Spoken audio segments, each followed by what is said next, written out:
What's up, guys? Good morning, good morning. All right, so let me make sure. There we go.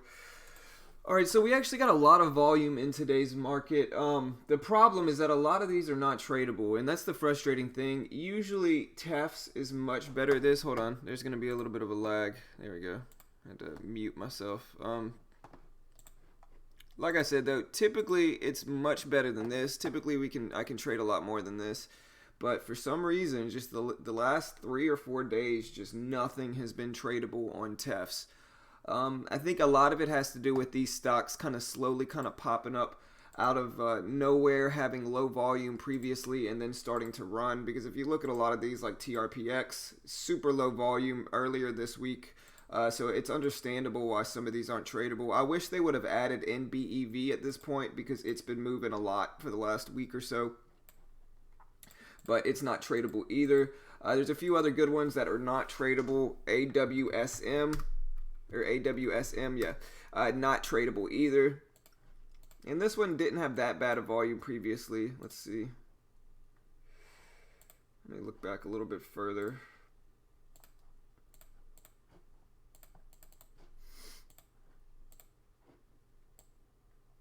Yeah, I mean, it had low volume, but it's frustrating. That's the best thing I could say. It's frustrating. ASCMA, looking good here, but it's not tradable either. Just a few days ago, it was under $1, so I understand why that one's not tradable. But yeah, it's frustrating for sure. A lot of these aren't tradable. EGC running up here.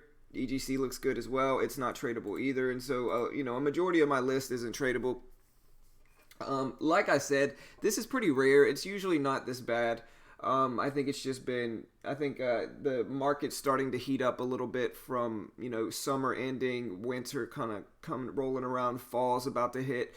And so I think the market's going to start heating up some. And so, I think since a lot of these stocks are kind of coming out of nowhere with no volume, I think that's the reason a lot of these aren't tradable, but it's pretty frustrating to be honest. My main watch right now is SCS just because I can trade it. It looks good. It's gapping up, so I'm going to look to short that one.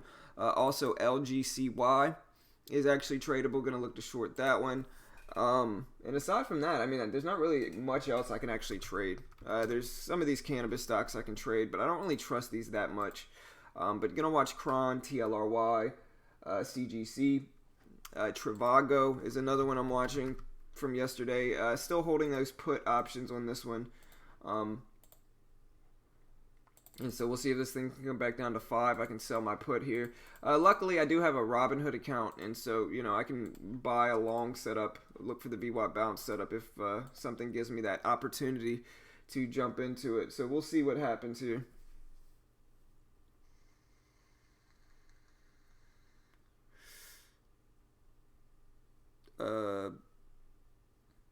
GTXI.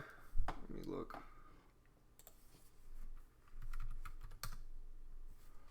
Looks like a reverse split of some sort. I'll have to look up the news on this one, but it looks like a reverse split of some sort. Gonna kind of watch AMD and MU. The microchip sector is kind of washing some. AMD's actually up some. Interesting. We'll see. MU tanking big here. Hopefully we get a few more movers before the open. We still got about 30 minutes, so hopefully I'll find something. But yeah, a lot of stuff isn't tradable. IGC, yeah, IGC looks good. It's not tradable either though. A lot of these aren't tradable, so frustrating. It's kind of one of those days where there's some stuff moving, but not much is tradable.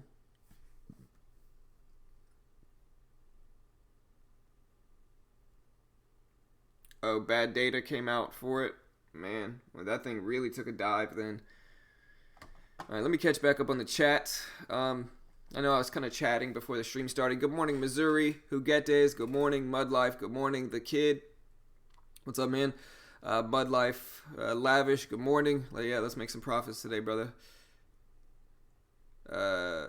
John O. Good morning. Hey, nice work, The Kid. Hey, you got over that PDT rule. Congrats, brother. That's huge, man. Live Gains, good morning. Manny, good morning. Connie, good morning. Michael, Eric, good morning. Dylan, YGYI. Seriously doubt it's tradable. Especially, yeah, look at the volume on this thing. I'm seriously doubting it's tradable. Yeah, it's not, unfortunately. Andrew, good morning. What happened to Arian's World live stream? I believe it's a private stream now. He may be able to give you that link. It's unlisted. I can ask him. He might be listening. Hey, Arian's World, if you're there, man, let me know if it's okay to give your link out. But yeah, he sends me the link every morning. But what's up, John? Hey, man. Good morning from Spring, Texas, brother. Yeah, I'm just north of you, John. Good morning, Gennardo. What's up, man? Van. Good morning, Lavish. Casey Mack. What's up, man? Hey, Casey Mack, man. I wanted to thank you. I know you sent me a $5 donation a while back, like a week ago maybe. And I caught it right as soon as the stream ended, so I didn't get a chance to thank you. So I appreciate it, Casey, for that $5 dono a while back. Jordan, yeah, it can, man. So I can post the link to your stream here, Arian's World. Let me know. But yeah, Jordan, it can affect the strategy. Honestly, though, it doesn't really. Like a lot of the stocks that I trade, they don't really follow the overall market. You know what I mean? And so the biggest thing, regardless of what the SPY or anything else is doing, is I just want to see an overextended stock is all I want to see. Yeah, I just, I'd like to see an overextended stock. That's the main thing.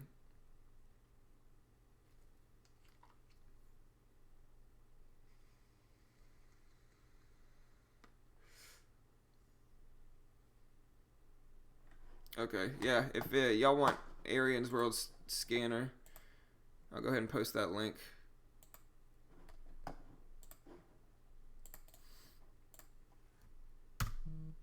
There you go.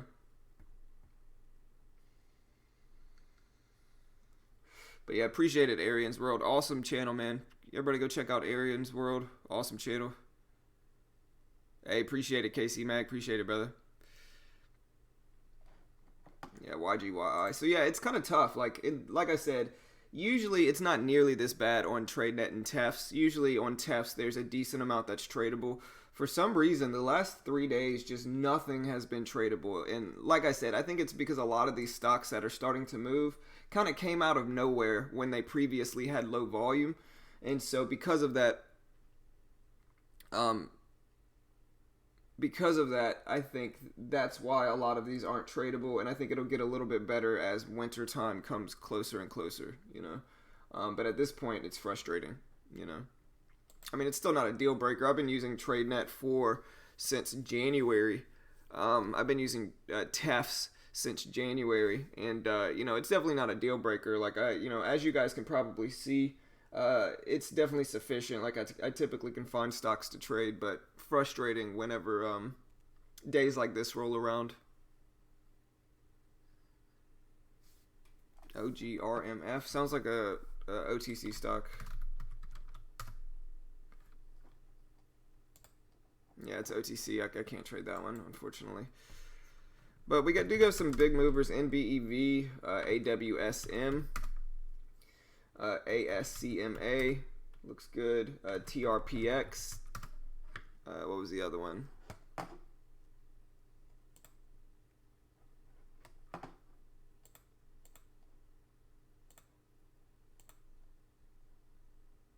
DTEA. DTEA looks good. So yeah, we got a lot of movers. It's just the problem is that we don't have a lot that's actually tradable on here.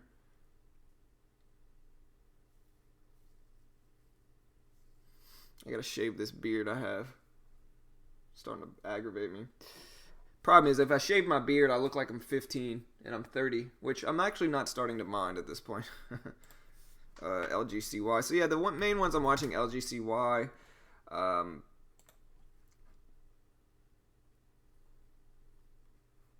And the cannabis stocks, really, and SCS. Looking to short SCS, really, here. Maybe look at some down gappers as well.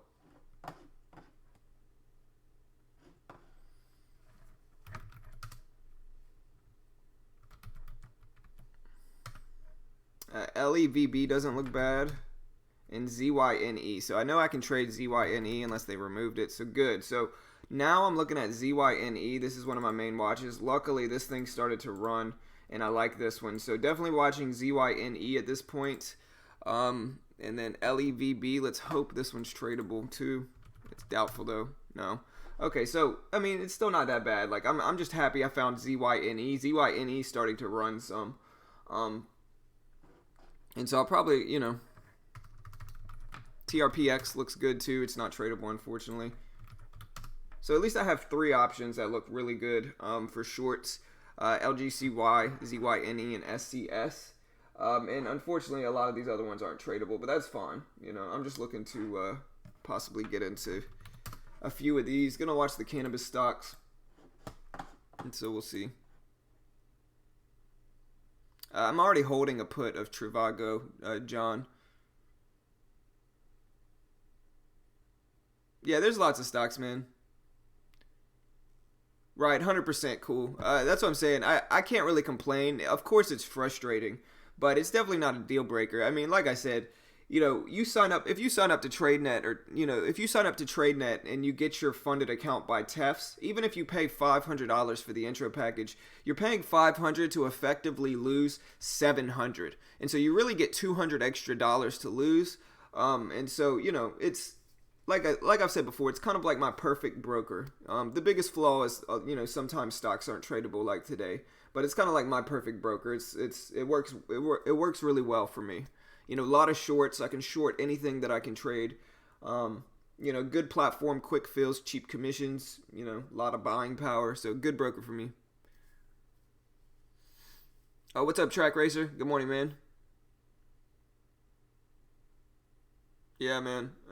Hopefully I can finish the week green as well. It's been kind of tough. The last 2 days were my first consecutive red days. And so in the past 2 days, it was the first time that I've had 2 red days in a row. Before that, I hadn't had 2 red days in a row in like a month and a half.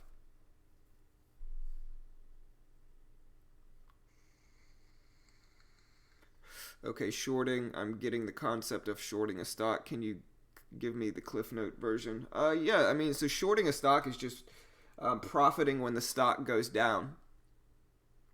What's up, Cool? Good morning, man.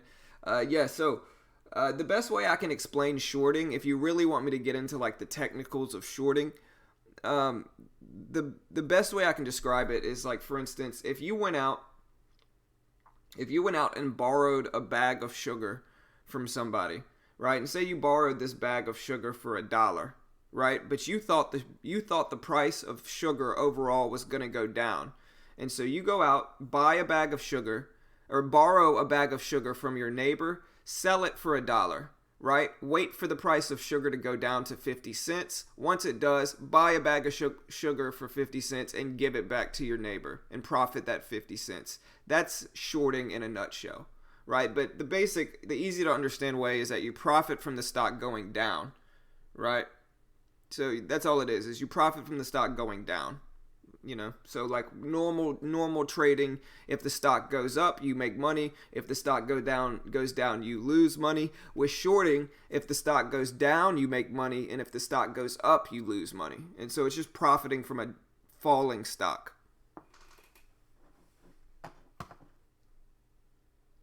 NVAX. Good morning, Michael. What's up, man? Yeah, I'll look at NVAX. Let's see. Yeah, high float, but doesn't look bad. Gapping up nicely. And it is tradable. So yeah, these are probably my main watches. The biggest problem at this one is that the float's just so big.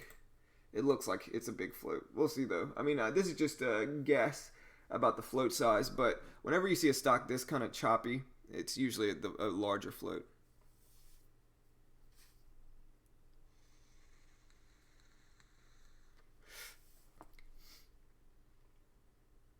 But yeah, I mean, that's the best way to explain it, you know.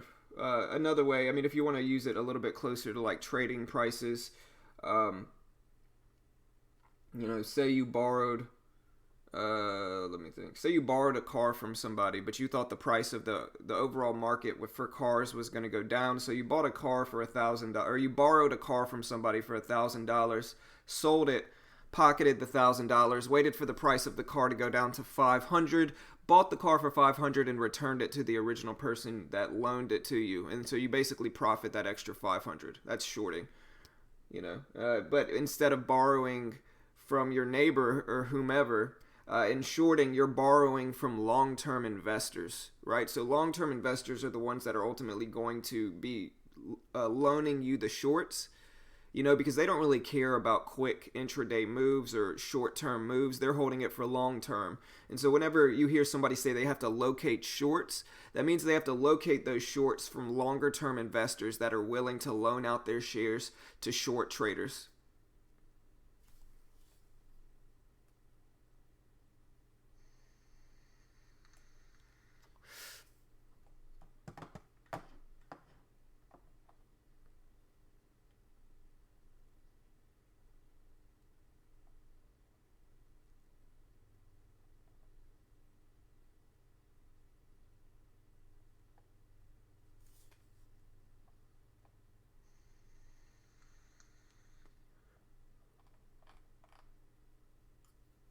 Yeah, that's true. So the big difference, that's 100% true.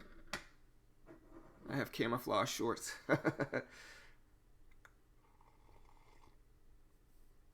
Yeah, I know. That's what I'm really not looking forward to. Cool is that TAF's TradeNet's partnering broker doesn't charge you for borrowing.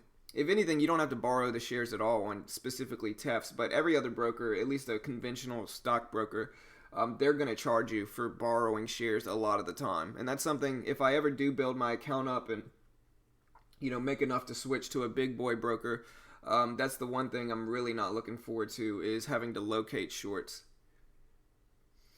All right, so yeah, main watches LGCY, ZYNE, and SCS. If you have a different broker besides TEFs and you can trade some of these, there's a lot of other really nice movers in this market today. There's AWSM.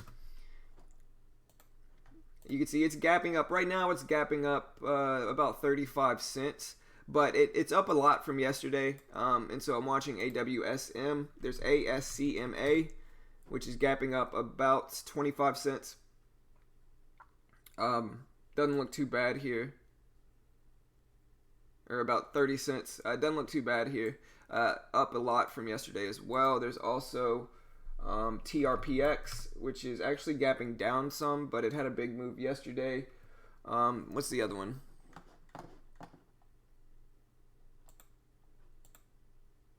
DTEA.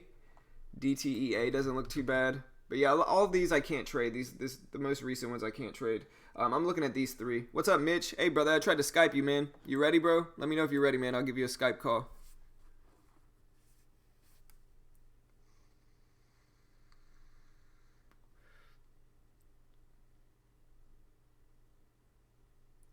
%, Track Racer.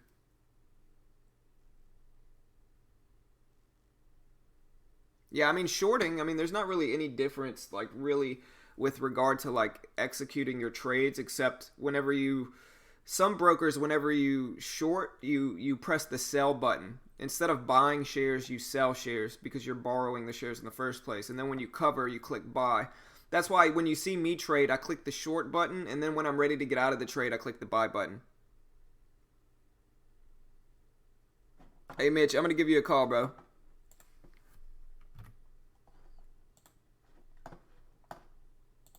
There we go.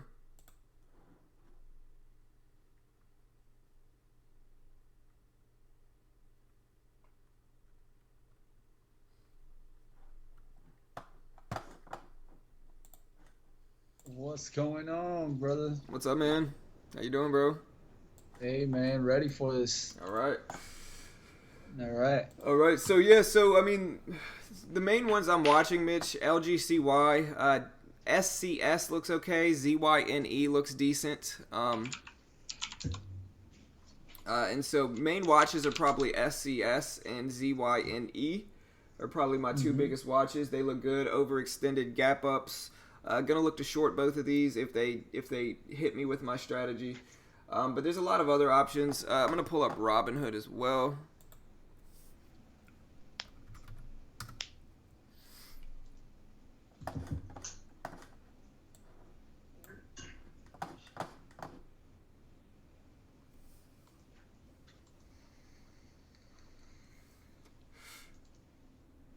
What happened yesterday with this alt stock? Pretty big move there. ALT. Yeah. It's a pretty big daily move there. Yeah, man. I mean, Coming from $4, man. it got halted a bunch of times yesterday. Wow. Yeah. I didn't realize how crazy this was, man. How crazy. That's a crazy move. Look at that, man. From 427 all the way up to 36.25 yesterday, man. Crazy move. And Yeah, it's still that's at insane. it's still holding. I'm definitely short biased. Let me look that up. So, yeah, we'll go ahead and look at the news up, but I'm curious about that one as well, man. That's kind of a crazy, ridiculous move. Exactly. Definitely gonna check out what's going on there. Yeah, the platform does have hotkeys, Mark. I'm not used to hotkeys, and so I just use the regular executing way. But it does have hotkeys.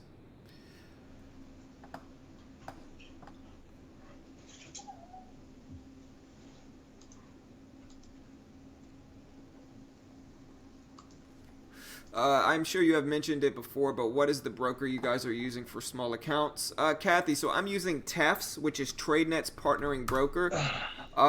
So I kind of described it. TEFS is like a prop firm, basically. So you basically you pay for a package. It's not a deposit. You're actually buying the package, right? So in my case, I paid $500 for the intro package, and with that, they gave me $14,000 in buying power with a $700 max loss. And so they give me $14,000. If the account goes under $13,300, they close the account down, and any profit over $14K, there's a 70-30 profit split. And so if I bring it up to $15K, I keep $700, they keep $300. Commissions are pretty cheap as well. They're 0.006 cents per share. But there's a 150 per trade minimum. And so basically, if you're using less than 250 shares, commissions are only $3 for a round trip. So in and out, only $3 total. And I'll go ahead and post the link. If anybody's interested in signing up, instead of paying $500 for the intro package, if you go through my link, you can get the intro package for $3.99 until the end of this month. So there's 9 or 10 days left. And so if anybody's interested in signing up to TradeNet, which is the broker, which is, TEFS is the partnering broker with TradeNet, which is what you see on the left side. I'll go ahead and post that link. And like I said, it gets you 20% off the intro package and 10% off all the other packages. And so there's the link if anybody's interested in signing up. I do make a small commission from it, but if you want to help support the channel, you can go through our link. The biggest flaw, I'm still honest about it though, guys. The biggest flaw is that some stocks are not tradable, especially in the last 2 days. A lot of stocks haven't been tradable on TEFS. It's generally not like that. Usually, I can still make it work. And today I can still make it work. There's still a lot of options, but that's the biggest flaw. Specifically, low volume stocks that kind of start running out of nowhere. Most of the time, those are not tradable. So you do want to understand that before signing up. And make sure to reach out to TEFS or TradeNet if you have any questions about that. Or you can reach out to me. Yeah, for sure, Track Racer. ALT. I'm sure the spread's going to be pretty gnarly just because, this thing has a $5 range. No, this thing has like a $13 range in pre-market. So, or about a $10 range, actually. I'll take that back. A $10 range in pre-market and after hours. And so a ridiculous range. And so with that, yeah, I'm sure the spread is going to be pretty gnarly with that one. Good morning, Valores. What's up, man?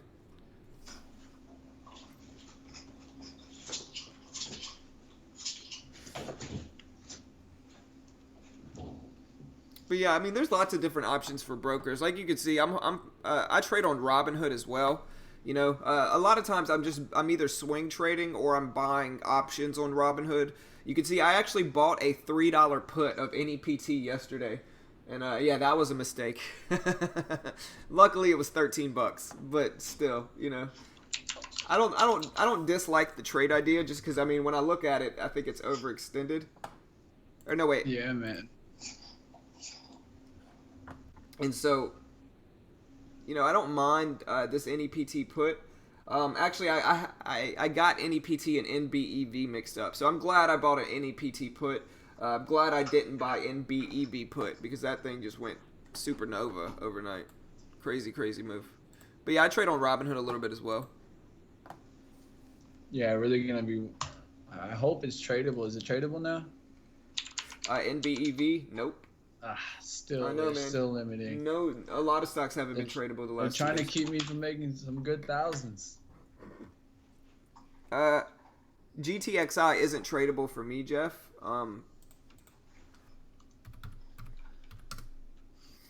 Somebody said this one had bad data. I'm gonna go over the news in just a second.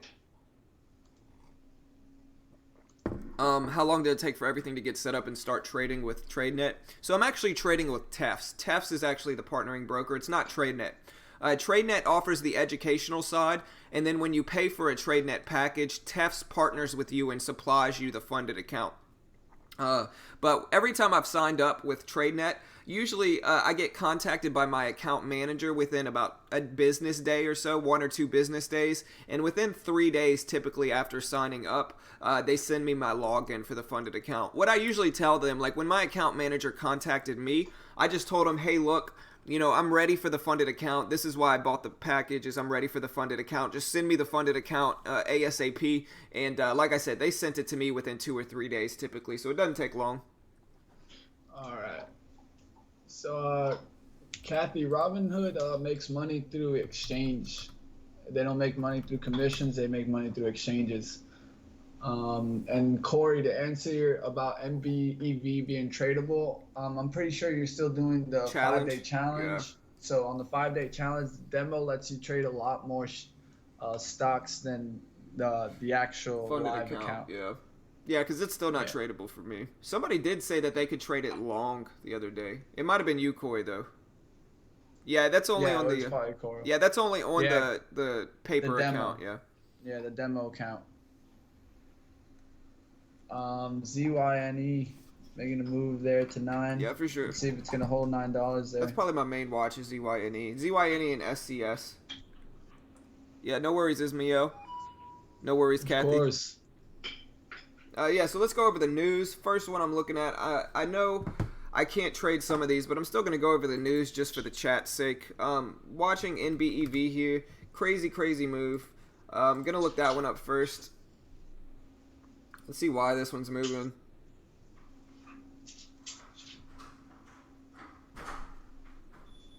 I got to get out of here. There we go. NBEV.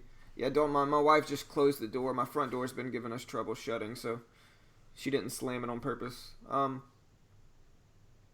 NBV is new age beverages, and I think it's just moving on the cannabis market being up in general. No, they made an announcement for a cannabis drink. Was it yesterday or today? It was like yesterday or the day before that, and they also have rumors of a Coca-Cola buyout. Right.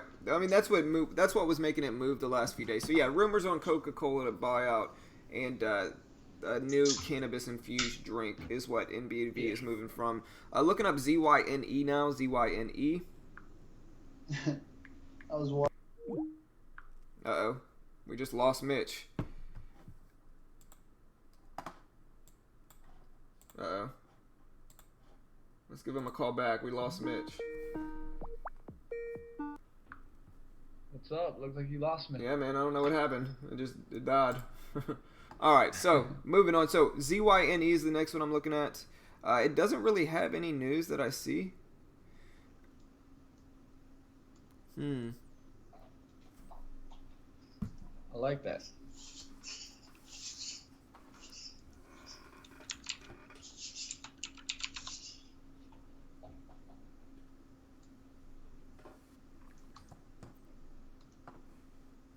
I don't see any news. If anybody sees any news for ZYNE, let me know.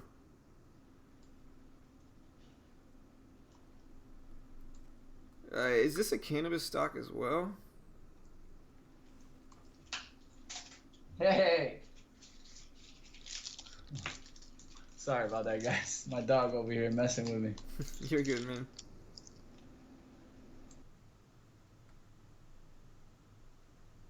Yeah, I'm not seeing any news for ZYNE, which is interesting. I don't know why ZYNE is doing what it's doing, but hey, maybe that gives me a better option. Hey, appreciate the $2, Ismail. Appreciate it, brother. Appreciate it, man.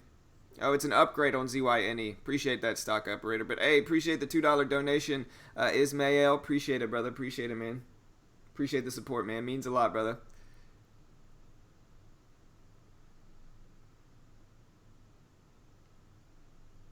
Yeah, I know. That's what I'm saying, Brian. The Coca-Cola buyout for NBEV was a few days ago, but it's still up on momentum. I mean, that's good news. Coca-Cola is a huge company. So yeah, ZYNE upgrade and new price target. So we'll see. I'm still short bias with that one. Next one I'm looking at is SCS. But yeah, appreciate the $2 donation, Ismael. Appreciate it, man. Means a lot, brother. Appreciate the support. But yeah, next one I'm looking up is SCS.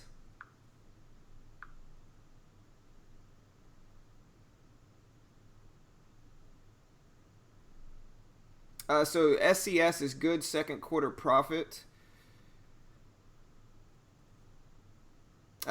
Earnings and revenue were better than what the analysts expected. For the second quarter of this year, so it's a furniture company. They posted a profit of $49.1 million or 41 cents a share. And so good earnings and revenue for SCS. Gonna look to short that one as well, honestly. I'm looking up ALT. I'm really curious to see why ALT is making such crazy moves in this market. Top left chart. All right, I'm back.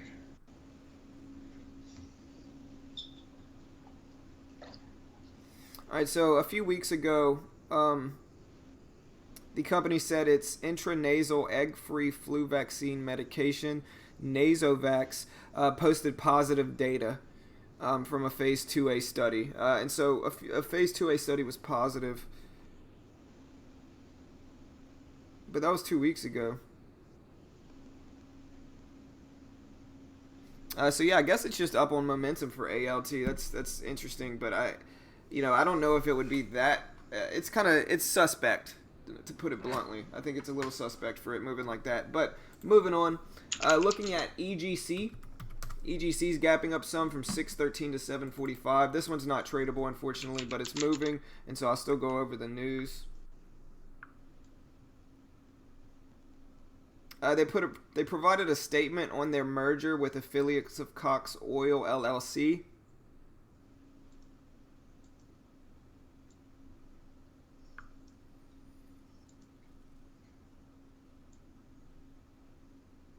So this is basically up after they provided a statement regarding the closing of a merger with an oil company. So interesting for EGC. We'll see where that one goes. Also looking at ASCMA.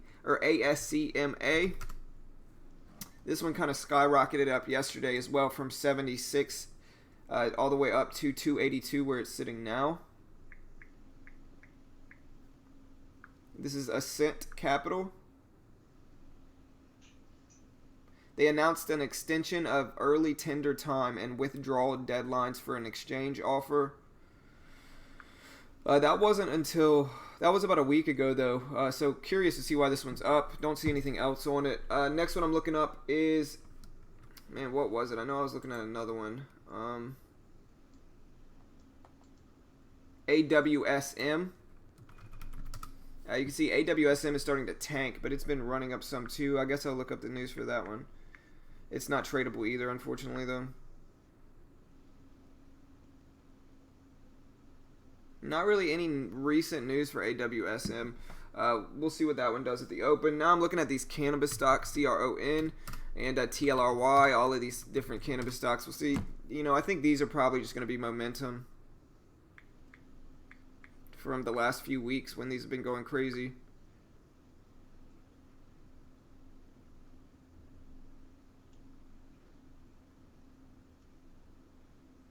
Yeah, I mean, it's just, they say it's down after the crazy week kind of comes to an end. And so, yeah, that's it for today. That's what I'm watching. Hopefully we get some good moves here. Watching LGCY as well, although the volume's pretty low. Would like to see some more volume. Definitely want to see a pickup in pre-market if I'm going to trade this one. All right, guys, almost 9:26 here, guys. What we're gonna do, guys, is really start visualizing your trade, start understanding the levels that you're trying to see, and risk the reward for your opening trades. Like always, guys, don't try to react as soon as the bell rings, but more along try to find the stock that you want to trade. After about a couple minutes, you should be able to establish your risk and reward and then follow your strategy. That's all you want to be doing is just going through kind of what you expect to happen on the trade. So when it does happen, you have no sense of hesitation and you can go ahead and execute your trade. For sure.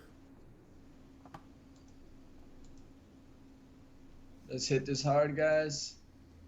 Call out levels. Anyone sees anything moving really big, just call it out and work together as a team. And let's do this, guys. Yeah, so if anybody has a referral link for Webull, they can send it to Huguetes. If anybody's already a member of Webull, Webull just offered their referral program. I'm not worried about it, but if anybody wants to refer Huguetes to Webull, you get a free stock. He gets a free stock, and they get whoever refers him get a free stock. And so if anybody has a Webull account, you can give Huguetes the link. I'm not too worried about it. ZYNE not waiting for me. I know, man. I mean, we still got a little bit of time. I want to see it hold there, though. Yeah, I kind of wanted to wait for it to do this move a little bit into the open, like on like the 30. Because what I was hoping was that bounce that happened to happen at the open so that we could see a little fake push to 9. But so now what I'm looking for, the next support level for ZYNE is going to be 862s. So Barron's saying that ALT has a reverse split and they have a low float now, so they're going higher. So was it a reverse split? It doesn't look like it was a reverse split move. Actually, hold on. It might be. It was. Okay. 1 to 30. That makes way more sense. I mean, it just got halted a lot yesterday, but it's low float. That's why it's kind of moving crazy. That makes sense. Yeah. Thinkorswim let me know by it has sometimes a little earnings call at the bottoms or if there's a split. Corey says 240 out of his 500. Got 2 more days. Hey, you got this, brother. You got this, man. Just stay patient. You got this, man. I hope you do it, brother. One of the key things with that, Corey, is don't try to just take every trade that you see, but more along hit the trades that you want harder. What I mean by that is get bigger sizing on the actual trades that match your strategy. Don't try to go outside of your strategy to find your money. Right. That's what I do. I just stick to my strategy. You know, regardless, like I know it works. I know it has an edge, and so I'm just kind of sticking to it, man. You know, that's what I just got to do. That's what I tell John all the time, man. The confidence doesn't come from the money that we make or lose. The confidence comes from the back testing and knowing that through our results and stats, it shows that we have an edge with this strategy. Yep. That's where your confidence should be. Yeah, I'll watch NIO as well. Somebody mentioning NIO is filled with short sellers. The market, the patterns have been a little suspect lately, though. They've just been a little tricky. So I don't know if I really like it. I think I lost money on it yesterday. I stay away from it. Yeah, it's one of those stocks, like you told me sometimes that you just got to mark it off. You know, you don't trade it well. Yep. Or it doesn't trade well for you.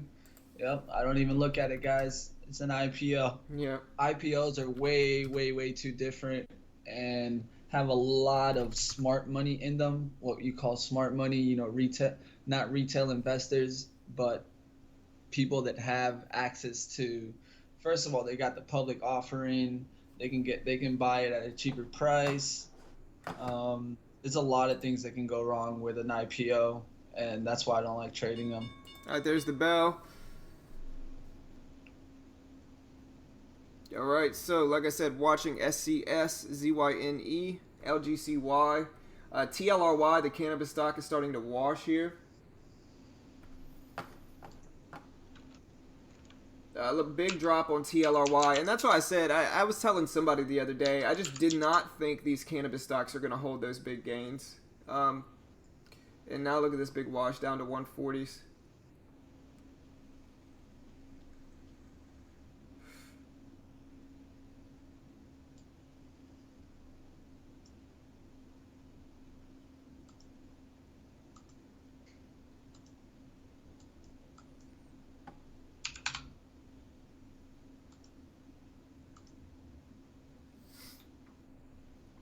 All right, we got EGC dropping. Even though I can't trade EGC, I mean, if I could, I'd be looking for a fade on EGC right now.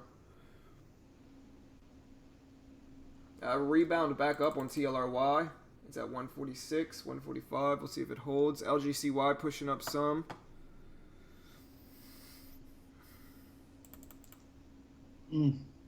ZYNE dropping. Yeah.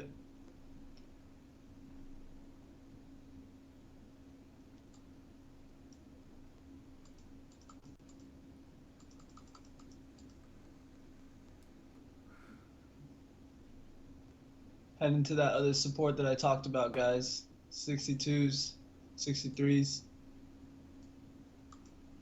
What's that bottom of that candle? 63. What on ZYNE? Mm-hmm. That's the next support that it's touching right now. It's going to it.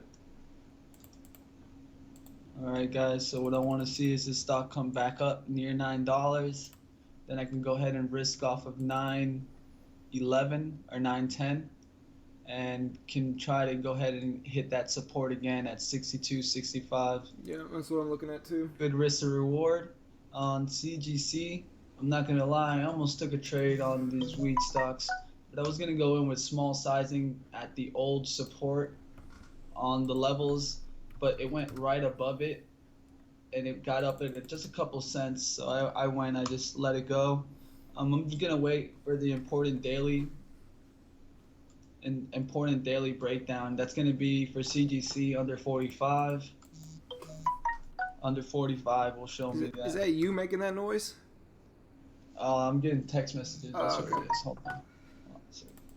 Alright, so yeah, I don't mind ZYNE here. I'd like a pullback to the 890 level where I can risk off of the high of the day, or probably $9. This would be reasonable.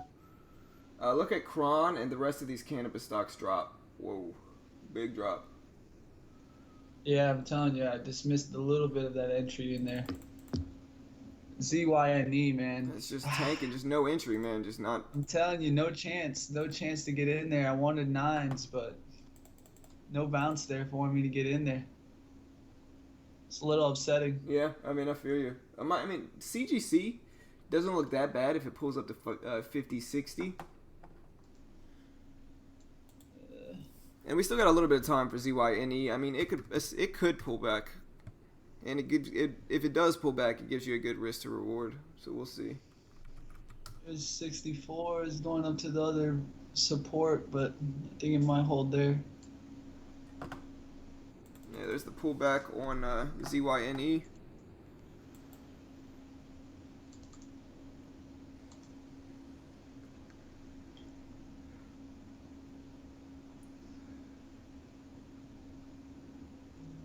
NBEV is running up.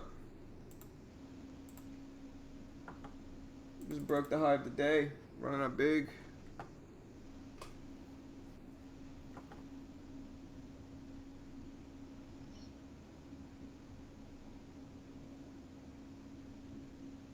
Look at ZYNE here, man. I'm gonna take a small size here on ZYNE, 50 shares or so. Alright, so I'm in with 50 shares on ZYNE going short. I'm going to give myself a tight risk. Trying to get filled in it. Still haven't gotten filled. Pretty gnarly spread on it, though. Yeah, gnarly as hell. I'm just getting no fill.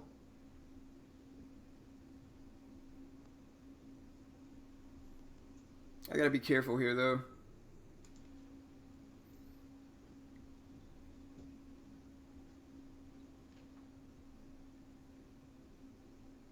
I don't think it's a bad one. I wish I would be filled already.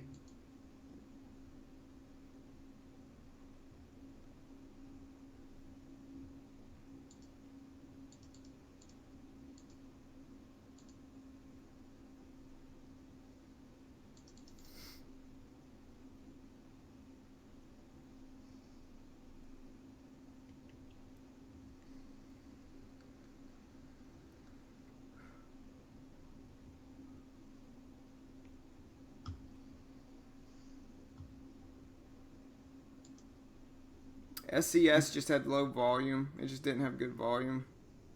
Didn't get filled. I canceled my order right now. What's your entry? I mean, I'm only in 50 shares just because I don't trust it that much, but 872.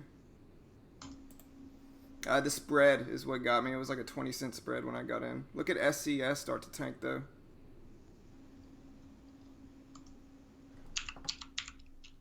There's 70, 64. Looks good.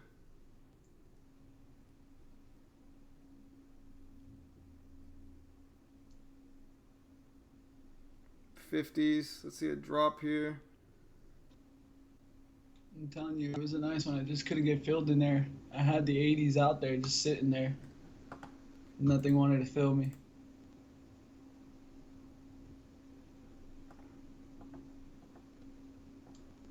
I'd look for profits at near this 50 mark here. Yeah, I'm only in with 50 shares.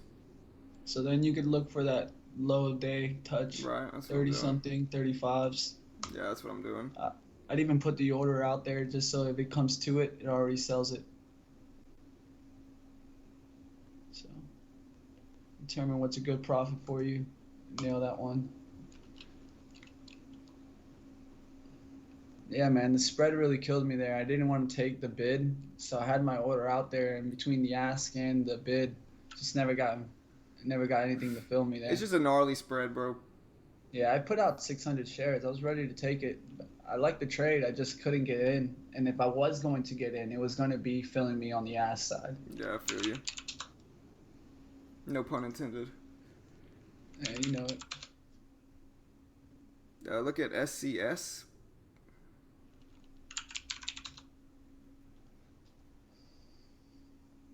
This is going to be the crucial level. That was 50.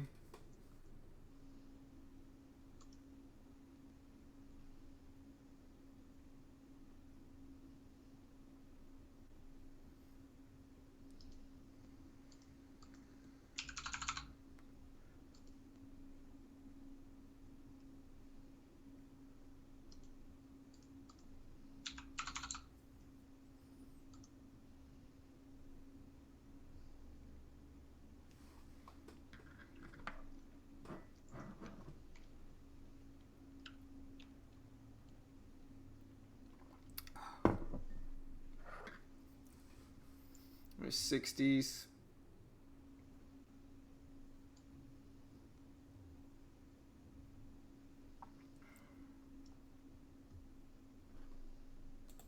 ALT running up some kind of crazy here.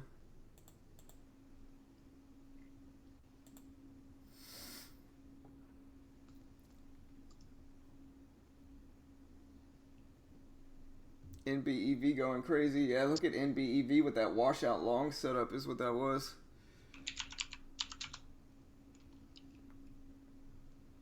I'm going to give myself a break even for this one.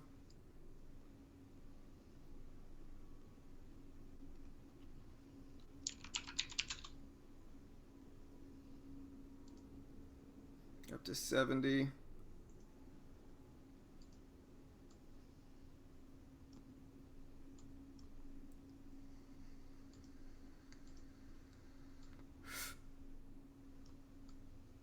It's been a tough week, man. Honestly, a lot of it has to do with a bunch of these stocks haven't been tradable in TEFs, and so it's been kind of tough. Stock coming back. Which one? NVCN. There we go. There's the drop I was looking for. NVCN. Yeah, it's not tradable, unfortunately. Yep.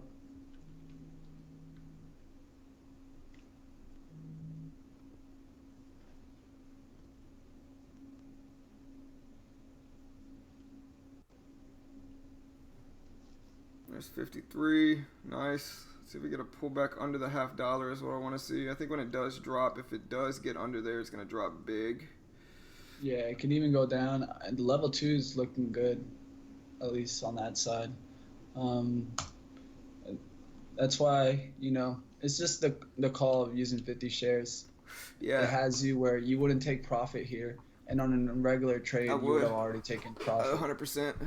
That's the problem with using low share size sometimes. Yep. And then it ruins your confidence too, because if you lose on this trade just because you've been holding, then you get a little bit as I say, butthurt. Yeah. Yeah, I mean, honestly, with how this week has been, I don't mind taking small sizing just because it's been a tough week, man. Yeah, I agree. A lot of it has to do with somebody mentioning in the chat, like a lot of stocks have not been tradable this week. It happens. Yeah.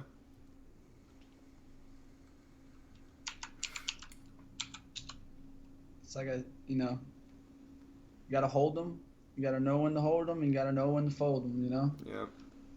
Right now, it's patterns aren't paying off. And so what you gotta do is you just gotta be a little tighter. Yeah. Look for better risk to reward, and be smart with your decisions. Yeah. Don't just take every setup that you see, especially when you're not being so accurate. You want to kind of tighten down. Right.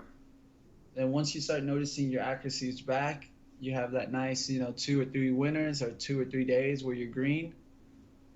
Then you go ahead and you can size back in. Yeah.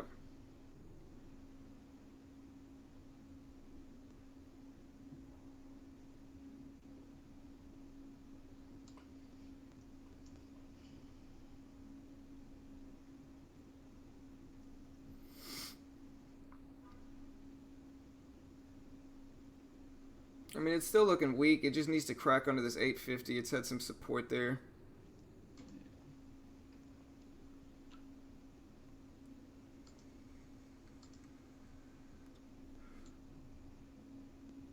EGC was a beautiful fade,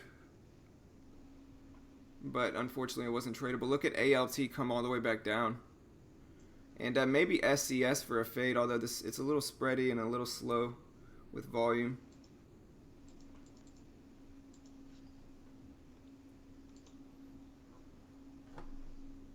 The good thing about ZYNE is that a very obvious risk level of 870, and I can just set myself there, kind of give myself that leash.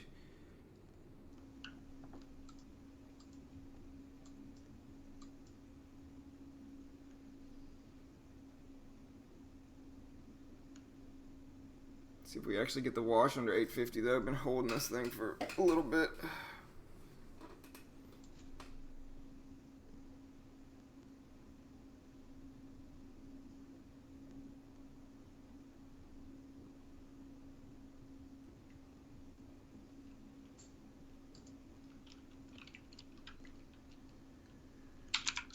TLRY faded off the VWAP nicely.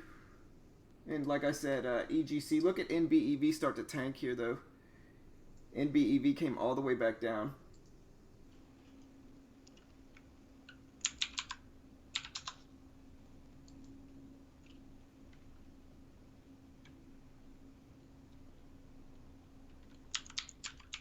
There's 60 on ZYNE.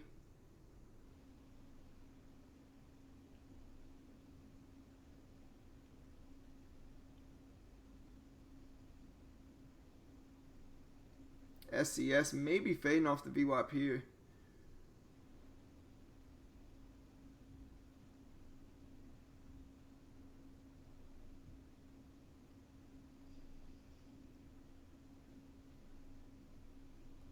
LGCY pulling back down here.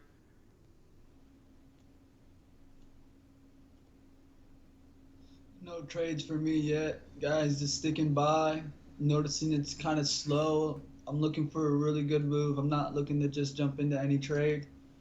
ZYNE, not a bad trade there. We're going to see maybe one more bounce. I think you just want to make sure that it doesn't get past that 880. It can bounce up to 69. I think it could touch there. Maybe give you a little bit of a fake out there between 71 and 74. But you could hold to that 69. I think it does have one more bounce before it wants to go, but it would be better off, hopefully John gets some people to size into it right here, the 51, knock it through the 50. And if it gets through the 50 and hits those 45s, just look for level sizing to come in at 45. That will show you confirmation that it's ready to wash. What do you think about LGCY if it bounces up here, up to the 40s?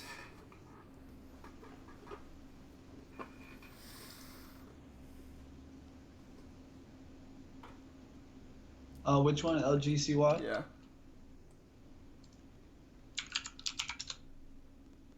Not bad. You can play it as a VWAP rejection. Yeah.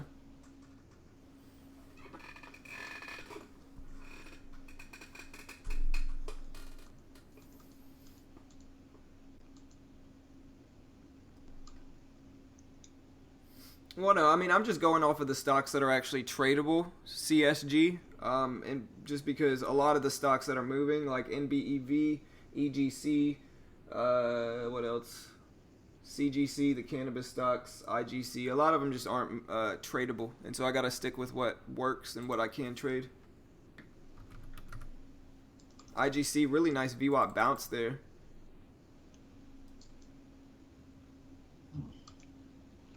On the stock that I would have got into, but not tradable, so I'm not even gonna bring it up.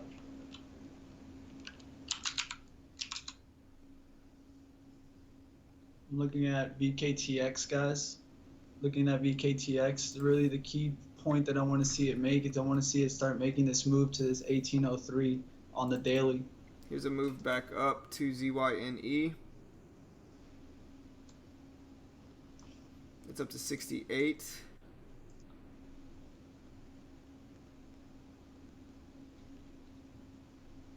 I'm going to go with 72 or 73, which is break even for me. And there's a support resistance area right around 72. So I'll probably go with that as my exit.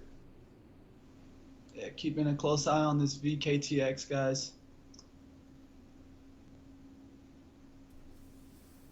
Yeah, for the VWAP projection. It's on the. I'm gonna be honest with my opinion right now on VKTX. It's not on any one side right now. It's in the middle. I'm still neutral, because the way it's making a pattern, it's very neutral right now. I need to see either a kill candle to decide to come in short, or something to really show me that this stock wants to stay long. For sure. And right there, it's showing more strength on the long side. There's 2,500 shares that went through there at 19. So I definitely am going to be watching this stock more to see if it wants to break out.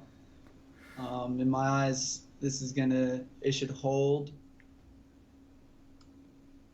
1883 here, and then rip through 19s again with some huge sizing. Yeah. So somebody's asking me about my broker. So the broker I'm using is Tefs on the left side of the screen here. It's TradeNet's partnering broker. And so the way it works is you pay for a package on TradeNet. I paid for the $500 intro package. And with that, Tefs partners with me and gives me a $14,000 funded account with a $700 max loss. And so if it goes under $13,300, they close my account down. And any profit over the original $14K they give you, it's a 70-30 profit split. And so commissions are pretty cheap. It's 0.006 cents per share.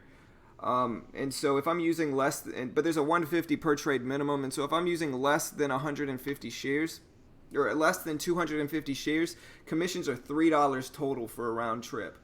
And the biggest flaw is that some stocks aren't tradable. Somebody's asking me why I'm only watching low volume stocks. It's because the other ones today aren't tradable. And so that's the biggest flaw. Usually it's not nearly this bad. Usually there's a decent amount of options. But the last few days it's been pretty rough. There hasn't been that much that are tradable. But it's still a good broker for me at least. I still, if you guys have watched me trade over the last few months, there's still definitely a lot of options to be had here. And so that's ultimately what I use it for, is cheap commissions, a lot of shorts. I can short anything that's actually tradable. The problem is some stocks aren't tradable. And so, I'll post the link here if anybody's interested in signing up. I'll post the link. I do make a small commission from it, but if you want to help support this channel, you can go through the link. All right, there's my drop on ZYNE. I almost took some there. Let's see if we get a bigger drop under 840s here. Back up to the 50s. What sizing did you go through? Did you see the sizing? You gotta be paying attention for that, big man. No, you don't have to actually take the course. Actually, when I signed up, I just told them I was ready for the funded account. But there's the link if anybody's interested in signing up. Like I said, we make a small commission if you go through our link, but it's a great way to help support this channel if you're interested. Got to keep an eye on that sizing. I'm telling you, it's gonna help I you. just got out for It's, 10, a it's $10 gonna give you gain. confidence. It's just been a tough week, man. $10 gain, tiny gain, but Yeah. it's just been a tough week, bro. Part of that is the sizing, but if this stock ends at $7 today, you're gonna be a little upset on that profit take. True, but if it bounced all the way back up and turned into a losing trade, I think that would more affect me mentally than anything. Just because I don't like holding stocks that long, and I ended up holding this thing for like 25 minutes right now. So You just gotta respect your levels, man. What was your entry? 872, I think. Why are you taking profits? I don't know, man. Because I've started to feel uncomfortable in the trade. That's 100% not the way you want to trade, brother. Right, I know, man. I know. You know it, brother. Cause look, where should you be taking profits at? 830. Supports, right? Right. Supports, right? So that's the problem here is that you're not maximizing your gain on here. I know, but here's the thing. So I should have used bigger sizing though. Like that's the biggest thing. Like 100%. If I would have used bigger sizing, I could have taken a partial at 850 and then just let the rest work. You know what I mean?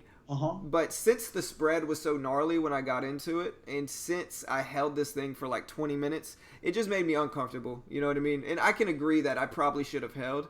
But like I said, I should have taken bigger sizing. That was the real mistake here. I got out early. Obviously, it's down to 842 now. But like I said, it was just I was uncomfortable in the trade. And anytime I think you start to feel uncomfortable in the trade, you got to get out, you know. Nah, I mean, I think in almost about every single trade you take in your life, you're going to feel uncomfortable. It's about understanding that you're not trading to understand your emotions, but you're trading to understand a strategy. So if you're trading with a strategy, it should be emotionless. And what you should do there is just hold to your number. At the very worst, if you ended up break even on this trade, I think you would be happy. But this is where you should be taking the profit, brother. Yeah, I know. I'm just trying to teach you through it so that you understand that emotions is not what you pay attention to. Right, 100%. You only pay attention to important levels. So let's learn from this, guys, like the same way that everyone else can. Right, Don't 100%. try to pay attention to your emotions in a trade. Try to pay attention to the important levels and the time in sales. That's why the first question I asked John when that breakdown happened was, what sizing went through there? If you see eventually at 45, you got 2,000 shares that were added. Yeah, and look at that. The trade Someone idea. taking a little risk. The trade idea was correct too, taking man. a risk. Yeah. So someone took a risk there at 845 to add to their position. Probably sitting up there at 870s. That now they're sitting there at 860s looking for this breakdown. Now they take some profit here at the support, look for any bounce to add, and then hold break even on the rest. Right, 100%. Hey, I can agree when I do something wrong, and Mitch is 100% correct. But no, guys, I know. We learn from this, guys. That's what the important thing is. Remember, guys, in the end, we're not here to say that we're experts. We're here to teach you guys from our experience. Yeah, 100%. But no, insurance says there's a trading group that will tase the traders that don't stick to the rules. I'm not joking. Yo, let's set that up. Right, hey man, that's a good idea. But no, for the people yelling about IGC, I can't trade IGC. And so I see it, I watch it, I'm seeing it make these crazy moves, but I can't trade it. It's not tradable today. And so that's why. And I think a lot of it is like, here's the thing. I understand myself, right? So like I said, Thursday and Friday were the first time in a month and a half where I've had 2 losing days in a row. Before yesterday and the day before, I had been averaging 1 losing day a week for a month and a half. I hadn't had 2 losing days in a row in, like I said, in a month and a half. And so after yesterday and the day before, that does affect you mentally, right? And I think that's kind of what today was about. Like you could see, I was a little bit more apprehensive today just because yesterday I had a losing day and the day before I had a losing day. And up until yesterday and the day before, I had been having 1 losing day a week, usually on Wednesdays. You know what I mean? Usually every time it's on Wednesdays. Like last week, my losing day was on a Wednesday. The week before, I think it was on a Wednesday as well. And so I think I understand myself in the fact that I know that regardless of the fact that I could actually do so well in the fact that I can only be averaging 1 losing day a week, which is great. That's great trading by my part. I was really excited to do that. Really nice trading by my part. But I also understand the fact that, trading's kind of one of those things where you can do great for a month, right? You could have a green day after green day for a month, but then if you have 2 losing days in a row, it's still going to mess with your confidence. You know what I mean? And that's kind of what's going on with me today. And at least I can acknowledge that. I understand that, my confidence is a little down from having those 2 red days in a row, which, like I said, it's not something I've been used to. Usually I've been having 1 losing day a week for the last month and a half. And so with that, I'm glad it was a profitable trade. I'm glad I kind of had my confidence up. And I'm really, honestly, even though I got out way too early, I'm glad ZYNE kept dropping down to that target level that Mitch was talking about. For one of the reasons is because it's actually a learning experience. I see that my trade idea was spot on, that Mitch and I's kind of mentality in this trade is that we're going to take profits at the low of the day, which is right here, which would have been a great profit point. So my trade idea was 100% correct with ZYNE. I just let my confidence kind of go down a little bit after the last 2 days. And so that's something I got to work on for sure. But yeah, so we'll see. My confidence is a little bit better after that, honestly, because Look at that ad there. 848, 6,200 shares. Yeah, for sure. I still think 6,280. I think it's got to break the low of the day at this point. I think if it bounces off of that again, it could reverse for sure. This is the whole pattern now. That last high, you wouldn't even want it to be up there in 54s. And so what it is we talked about this. So this strategy works really well when you increase risk when working. So if you're having an ability to get in there at the 70s at the beginning of this trade, take some there at 50s, add it back there when it gets to 69, then when you finally got that break, you took half of it off, then took a big chance there at 50s.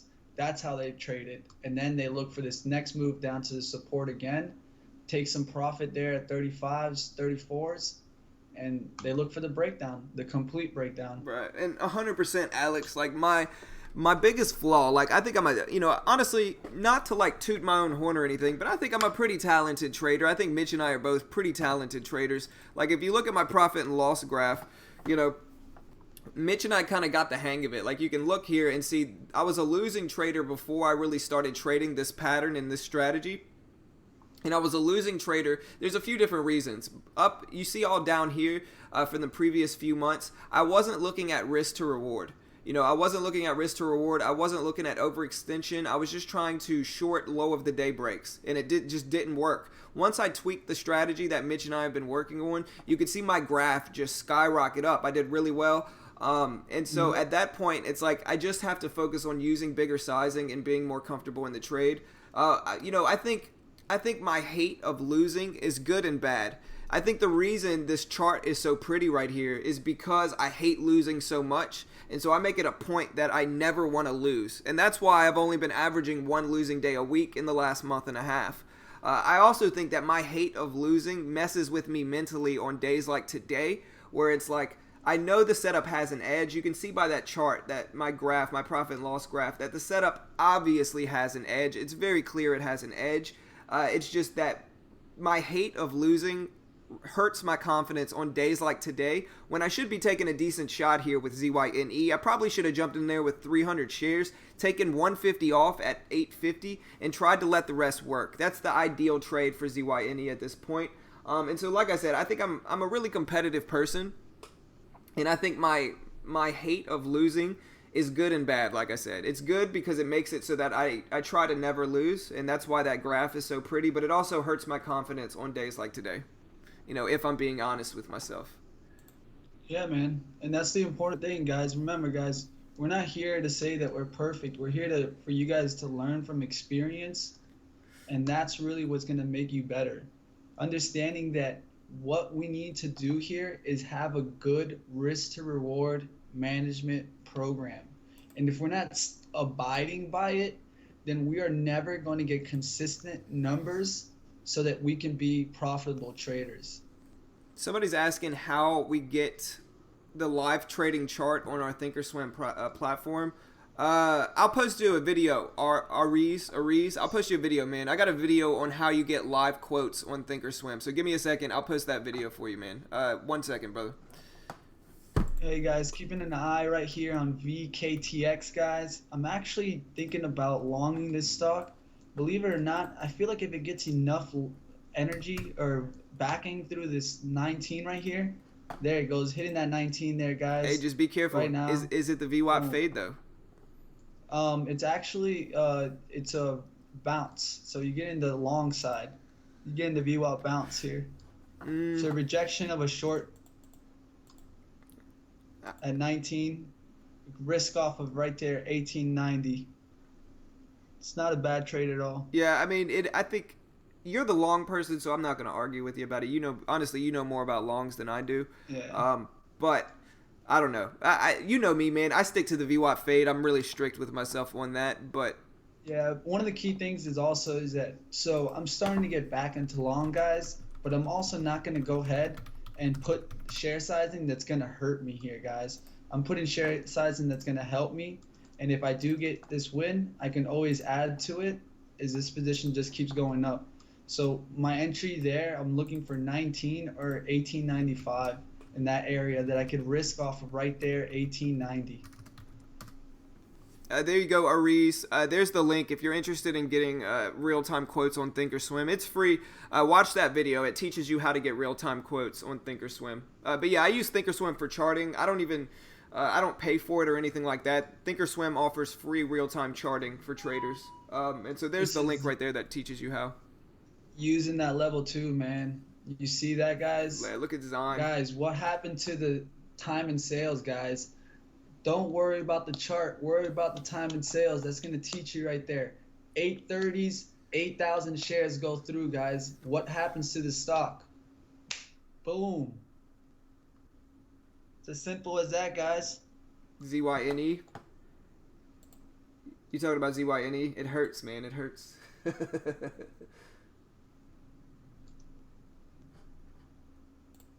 But my puts on NEPT are looking pretty nice. I don't mind IGC here for a bounce. Let's see. I appreciate the sub, Josh. Appreciate it, guys. Appreciate it, man. Welcome, brother. All right. Gonna take a small trade right here, guys. Just a learning trade, guys. Taking 100 shares there at 1895 on VKTX. Gonna risk off of this 89 here, guys. 89.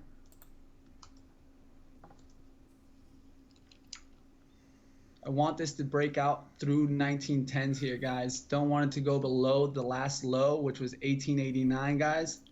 Need this to get some volume here at 19s. Run through 19s, get some volume. I want to see this 1 minute candle start bursting up there, get up there at about 50, 60,000 shares, and really start pushing this VKTX right back up there, guys. Yeah, I know. I'm looking at IGC, the VWAP bounce here. Actually, who said that? Andre. Yeah, I'm watching that VWAP bounce on IGC. My fear is that it already bounced off of there once, and my fear is that it's going to crack the low here and continue dropping down to $3, and then we'll see what happens there. That's my fear. It doesn't look that bad. And like I don't mind taking a little trade here on my Robinhood account just because I'm kind of messing around with it. But yeah, there's the drop I was worried about on IGC. There's 19. I saw an ad there of 3,900 shares. Let's see if we can break through this 19 on this next candle and shoot off through 1910, guys. Look at NIO. NIO. Big pullback to the VWAP. Looks like a VWAP fade to some extent, although it does have a lot of momentum on the upside. But watching NIO, if I got in this trade, my risk would be at 89 or 90. Probably 90 or 91. Potential rewards, not too bad. Maybe down to 66. But yeah, NBEV absolutely tanking there.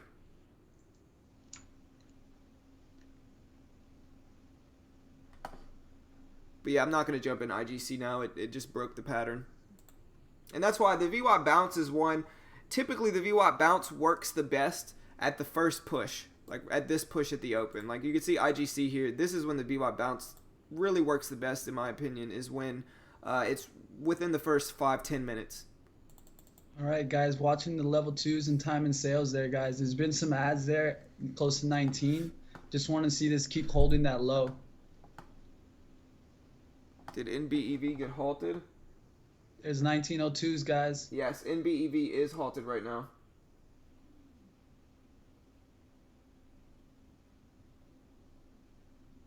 There's buyers stepping in there. Let's see if this goes ahead and takes off here.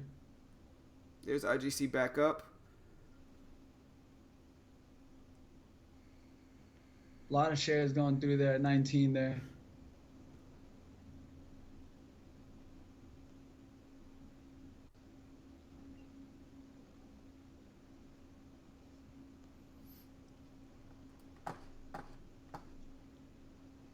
Man, look at ZYNE now. I know, man. I know, man. Yeah, You were brother. right, man. You were right. Yeah, man. Sometimes it's just a lot of times also when you go with such little share size, you have to just accept what the trade's gonna give you. Right. Yeah. So if you would have just accepted that, just been like, if I end up break even on this trade, so be it. I'm setting myself up for a big win, and you could have got it. Yeah, it would have You been a could've 40, down here at 50. the 8 It would have been a $40-$50 win on it. And that's, like I on said, 50 shares. it's Man. a- Like right. that's what you gotta learn from. That's all it is. it's a constant battle, guys, to work with your emotions. And today's kind of a key day. Yep. Like- Hey guys, I got my confirmation there, guys. Mad shares going through there at 1901, 1902. It's up there to 1905 now, guys. I'm up $8, 100 shares there in at 1895. I'm looking for this breakout through 1910. 1910. I want to see what the volume is going to go through there, and then I'll consider if either I'm going to take some profit at that level or let it continue. Use the chart on this last run where it ran to 1923. That would be my first profit, guys.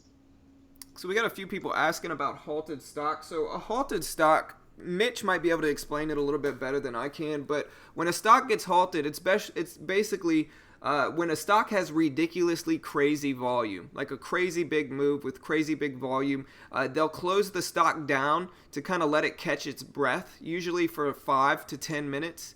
And All right, they're approaching those 19.8s, 19.9s, 19.12s. All right, guys.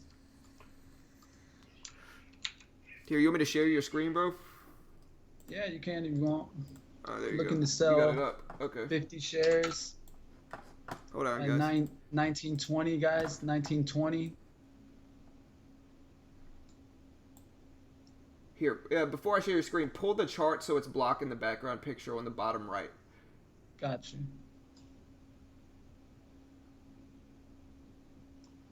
There we go. There you go. All right, here's All right, Mitch's guys, screen. just want to see 19 hold here, guys. That's pretty much what we're doing. We're just gonna use the levels down here. This is where I'm in. If we can use the VWAP to bounce off of, that's fine. 1891 is when I'm risking max now here, guys. 4-cent risk. I'm looking for this move to 1920s to take 50 shares off. Then I'll look for a little bit more here, guys. There's some sizing getting added on the pullback. 1 minute pullback buy there, guys. We want to see this 1898 here hold and start ripping up. But yeah, usually when a stock is halted, guys, usually when a stock is halted,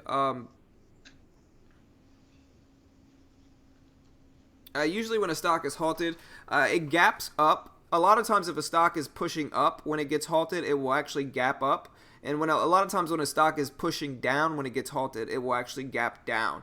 And so for NBEV, I'm looking at it to fill the gap going down. Or I'm looking for it to gap down a little bit is what I would think.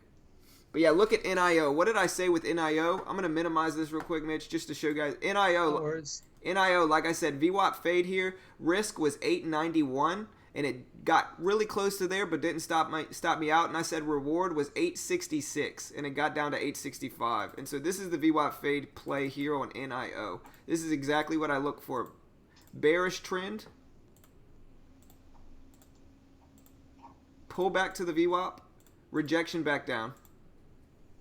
That's what I really look for. Let me clear the drawing set and go back to Mitch's screen. But yeah, just wanted to point that out. All right, guys, got to be careful here, guys. Don't want it to come down below 1890. 1890 is going to be my out there, guys.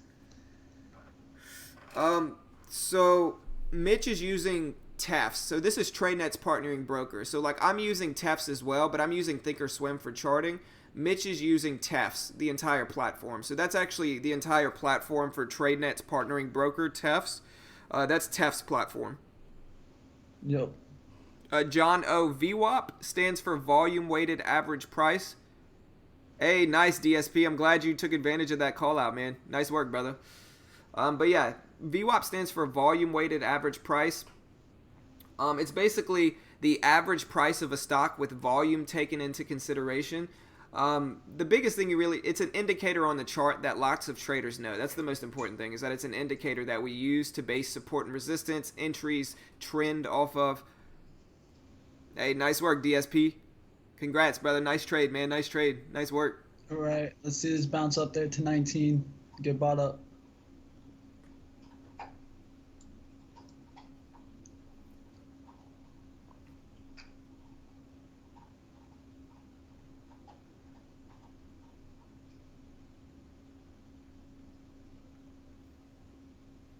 But yeah, I'm curious to see when NBEV is going to resume.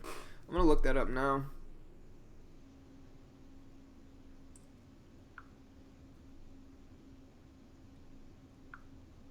Let's look it up. NBEV, circuit breaker halt.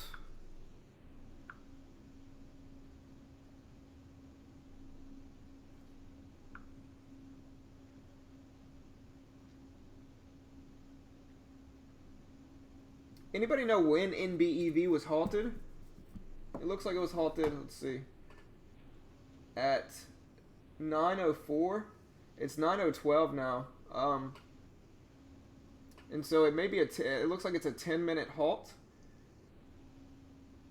And so let's look for it to resume in about 2 minutes. Is usually, if it's a 10-minute halt, it should resume in about 2 minutes. Also, NEPT looks good for a fade. Look at NEPT, Mitch.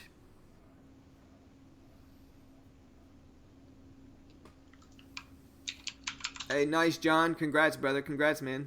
It's not too bad.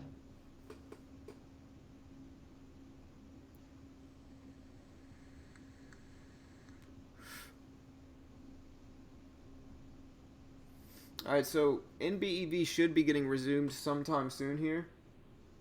Within the next minute or so is what I would think. NBEV is going to get resumed, so let's watch NBEV. I'm also looking at NEPT here. But yeah, Zine was the trade today. That was the one I should have taken larger sizing and made a little bit more money with that one, I think. Yeah, I mean, I also understand sometimes when you're not so confident to size down a little bit, but you have to make the decision that this is going to be an all or nothing trade, and then I'm going to take my reward 100%. at this point, and then just stick to that. Yeah, so I got you, James. There's that 19. That's what I wanted to see, guys. There you go. There's the resumption on NBEV, and it did gap down like I thought it would. It gap down from 750 all the way to 680. So a huge gap down on NBEV, and this thing's starting to wash here. And so, yeah, like I said, NBEV finally resumed, and it's starting to gap down some. It's down to 674 now. But yeah, James, here's the link to TEFs and TradeNet. There's the link right there. So like I said, TEFs is just the partnering broker with TradeNet. You can't deposit money into a TEFs account. From what I understand, the only way to get it is to sign up with the TradeNet package. But there's the link for 20% off a TradeNet package down there in the link. Yeah, no worries, brother. But yeah, man, look at that gap down on NBEV. Let's see if it fills the gap now. All right, guys, I added there, guys. Holding off of 1890 here, guys. Here, I'm gonna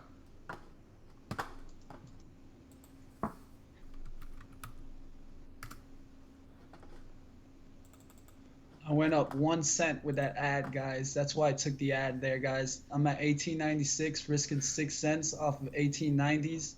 If I see 1890s hit hard there or underneath that, I will immediately get out, guys.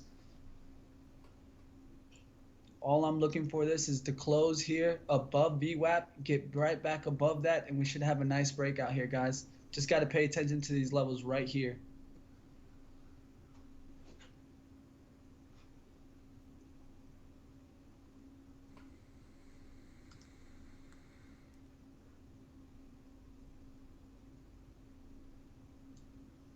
All right, there's 90s coming in hard there, guys. I had to get out. I probably got faked out, but that's what I mean by level twos, guys. So you saw this little algorithmic volume right here. This is what I mean by algorithmic volume, guys. It's red and it's small. So a lot of times these computers, they put out this order here, guys, and it's just a fake out, guys. It's just a spread of red with no sizing in there.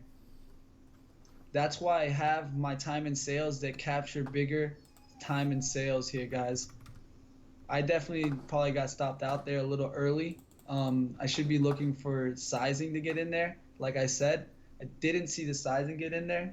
So let's see if we see it here and this reverses there. I would have closed there no matter what because I wanted to hold off at 89 there, guys. So regardless, I guess I saved myself a couple cents, not much. I do think this could still go long, but hey guys, it was a nice tester trade with 100 shares. Ended up being a $12 loss. I'll take that. Don't worry about it, brother. ZYNE. Yeah, man. ZYNE down there again by 811s. I know, man. I know. It was a beautiful VWAP fade, man, on ZYNE. Yeah. I just wish I would have got filled. If I would have got filled, I would have killed that stock. Yeah. I mean, I had 600 shares out there at 80s. Don't stress it, brother. All right. So, yeah, NIO faded really beautifully off the VWAP. And that's why I said price target for NIO. Like, if I pull this up here, you can see the price target for NIO, like I said before, was 866, and it's been hovering right around there. So, a beautiful little fade off the VWAP on NIO. Yeah, the play of the day was ZYNE. Beautiful VWAP fade here. Took a small position. Should have taken a bigger sizing, but the trade would have worked out. Brought my confidence up a little bit more. Just ready to do better on Monday.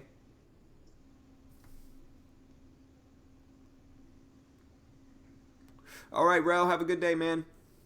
QTT. A few people talking about QTT. But yeah, look at NE. NE's been going crazy as well. NE's one of those stocks that just doesn't give me an entry. But yeah, QTT faded beautifully off the VWAP here as well. Look at that fade. Ooh, that was nice. On QTT, beautiful little fade there. Yeah, man. Gap up with no volume. Just coming down through that support hard there. I know. I wish I could have seen QTT this morning. Yep. It was nice. Dude, that was the perfect fade. If anybody wants to know the strategy that Mitch and I use, it's the VWAP fade strategy. And it's essentially, I think I mentioned it before, but bearish trend, pull back to the VWAP. This is where you enter, where this circle is, and then you just write it down. Same thing with NIO. Bearish trend. All right, let me fix that. Bearish trend. Pull back to the VWAP. Write it back down to the next support level. Same thing with ZYNE. Bearish trend. And you'll see this happen over and over and over again in these markets. Bearish trend. Pull back to the VWAP. Write it down. And so you see this over and over and over again. It's you know, this is the strategy. They close it down, Jamie. If you go under the $700 max loss, they automatically exit the trade and close the account down. I mean, I have a Discord, Cody, but it's not very active, man. But yeah, I mean, the VWAP fade setup is the strategy that kind of gave me this chart. Like, this is, you can see before I used the VWAP fade up until about August 1st.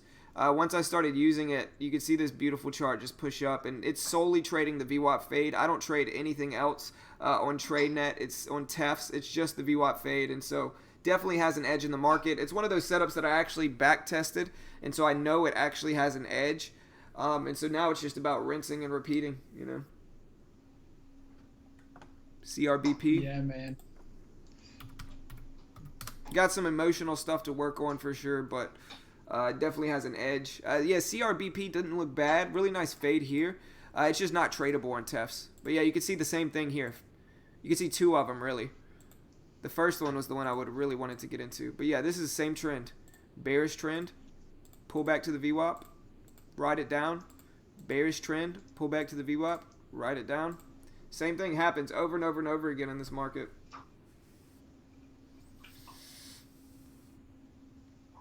NBEV starting to come back down, or come back up, I should say. But small green day, I'm not upset about it. I mean, I'm a little upset I didn't hold ZYNE, but I'm more happy that the pattern actually worked, and you know, my trade idea was correct. You know, at this point, it's just about getting rid of those emotions that I have in these trades, and just trying to you know, stick to my plan. Yeah, man. I mean, it wasn't a bad trade in the end. You're green, but we just have to make it flawless execution. You know, that's what we're trying to get to. There's always room to improve. You're gonna notice this as a trader, and that's why you always review your stats. You always see where you are, how you've been trading lately, and that's how you go ahead and you take advantage. Ali is asking, how do I set the VWAP on my Thinkorswim? So to show you, so you go to studies, and you go to studies. It's on my other monitor, so you won't be able to see it. But you go to studies right here, and then you go to add study, and then what was VWAP? I think it's going to be market strength studies. Yeah, so you go to studies right here. You go to add study. You go to market strength studies, and then you go to VWAP. You know, and then to change this, you go to edit VWAP. You know, I don't want all three lines for the top and bottom. I just want the middle VWAP purple line. And so once I add the VWAP, I go to edit, and I just disable the upper band, the upper band and the lower band by going to upper band, don't show plot, lower band, don't show plot, click apply, and it gives me this purple line.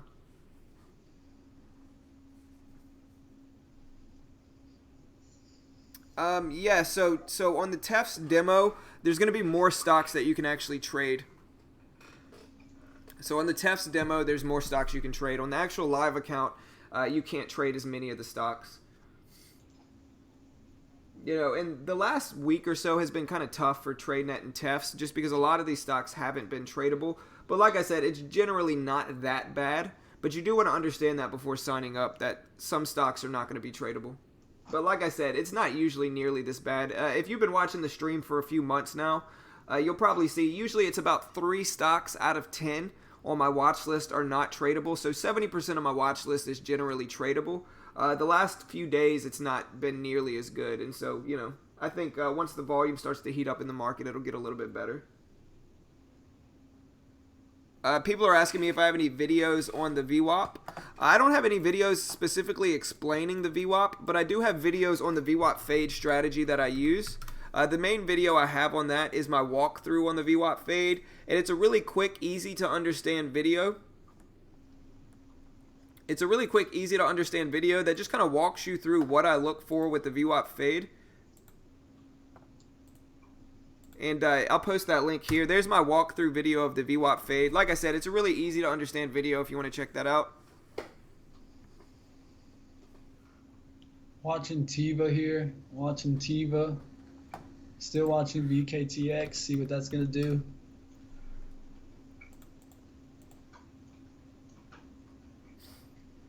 Just be careful, man. Don't, you know. Oof. Look at this. Look at I. That was a nice breakdown there. Yeah, I just tanked. Wow. But honestly, my puts are looking pretty good right now on NEPT and TRVG. On Robinhood, my puts aren't looking that bad. VKTX showing signs of weakness there, guys. Let's see if it breaks through the 80s.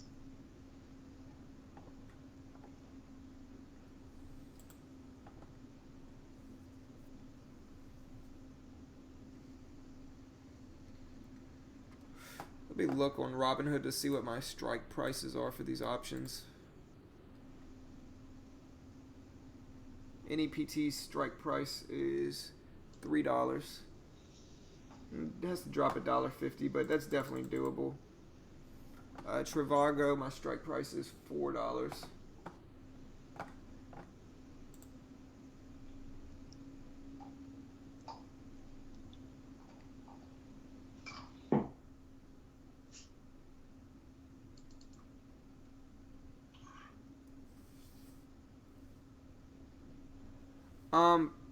And so Corvettes, it's the VWAP. That's the VWAP. The purple line is the VWAP. To do it, it pops up on my other monitor. I have 3 monitors here, but to do it, you go to Studies, and you go to Quick Study, Market Strength Study. So it's under Market Strength Studies when you go to add a study here. So you go up to Studies, you go to add a study, you go to Market Strength, and then you go to VWAP.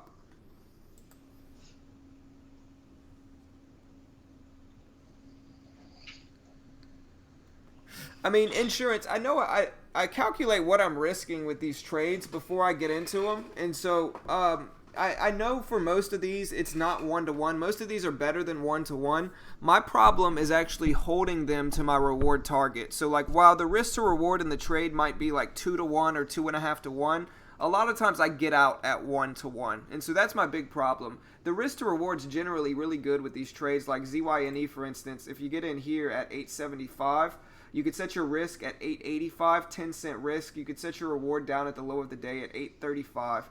And so really good risk to reward on these. My problem is, like I said, I don't actually hold it to those levels.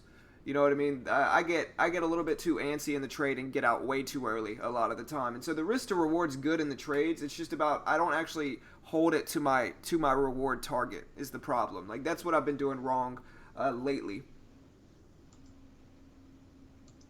It's not tradable, Peter. It's not tradable.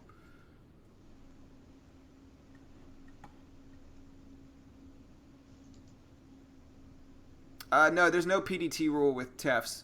I can trade as much as I want, just because it is CFD trading, and so there's no PDT rule on TEFs. I can trade as much as I want. But yeah, NBEV is not tradable. Right, for sure, cool. And that's what Mitch and I were talking about. He said, why not scale out instead of jumping out? For example, sell 60% of your shares. That's what I generally do with the trade, and that's what Mitch and I, that was my biggest mistake, is that, with having 2 red days in a row for the first time in a month and a half, it kind of messed with my confidence, and so I only jumped in with like 50 shares, where if I would have jumped in with like 200 or 300, I could have taken half off, 150 shares off at the $0.50 of 850, and then let the rest run. So my biggest problem was actually taking too small of sizing.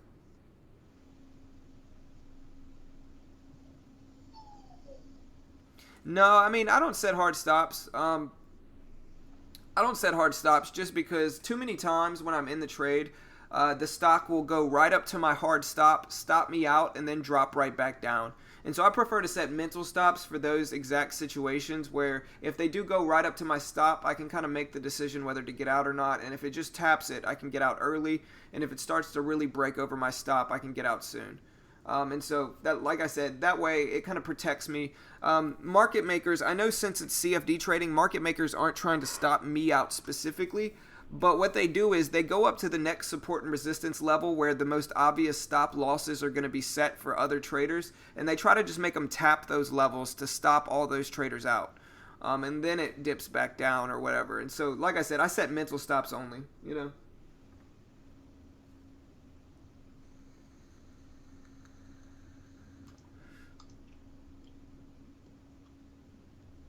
David, take another trade. I'm good, man. I'm not going to do it. One thing I think I do really well is being pretty disciplined with how many trades I take in a day. I have a rule. I can only trade twice a day. I can't trade more than that. Just because I know if I don't give myself that rule, I'll kind of do what a lot of traders do, which is, you take a bigger loss, and then you say, well, I'm down so much already, I'm just going to take another trade. And then you take a bigger loss, and then you say, well, I'm already down so much now, I'm just going to take one more. And it just kind of snowballs into a bigger losses. And that's how you kind of, lose your accounts.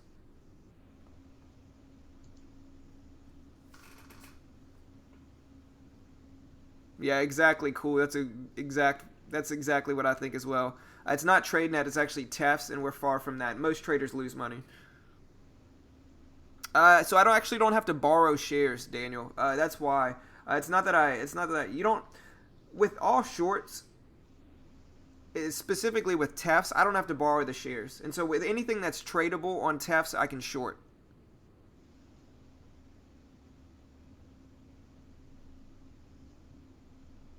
No, John, but I've really thought about buying some call options for some of these cannabis stocks, especially after these big drops. Epimenotis. Let me see. Did you ask a question? If you did, sorry about that. Oh, yeah, you did. Okay. All right, guys, looking at LGCY here. Gonna take a little small trade here for a breakdown. It's a small risk overall, so willing to risk here off of 8 cents. I can see this move coming to $5 here. Just have to really hold it tight because it's at the breakdown point Right, not and good not risk to on reward. the bounce. Yeah, it's not great risk to reward.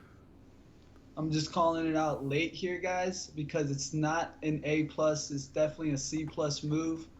I don't have that many trading days, so this is not a bad trade just because I see the daily.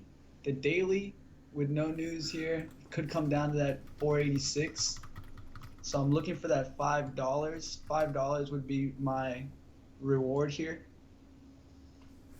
Can allow a little bounce. Don't want to pass this 536 here.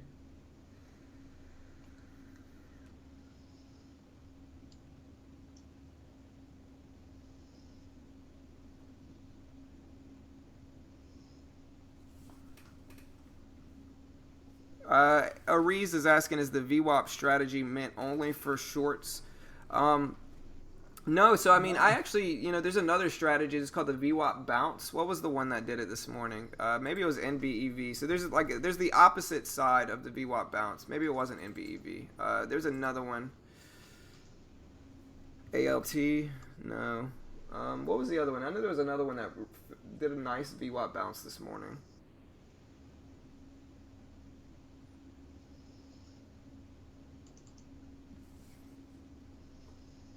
And it's VWAP. It's VWAP. It stands for Volume Weighted Average Price.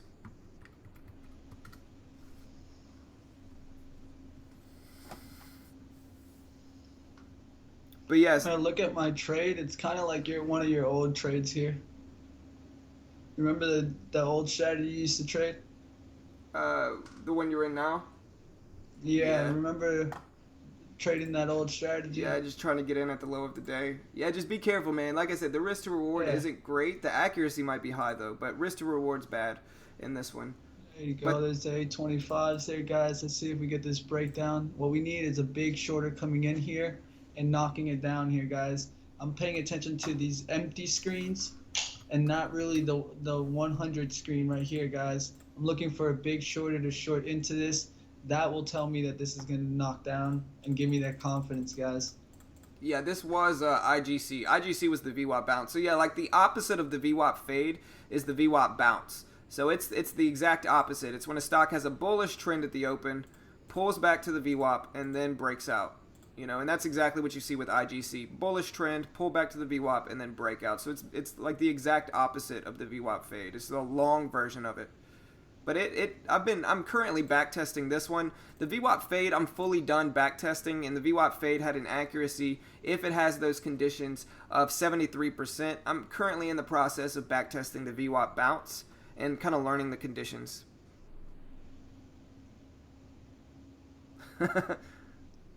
Gucci Mane, Ariz.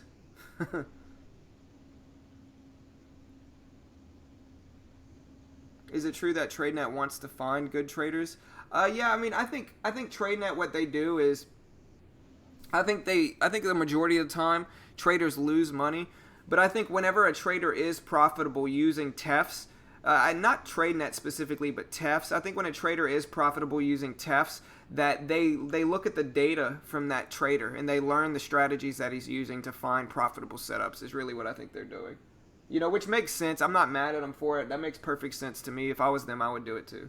Without a doubt, man. It's kind of like a rewards program.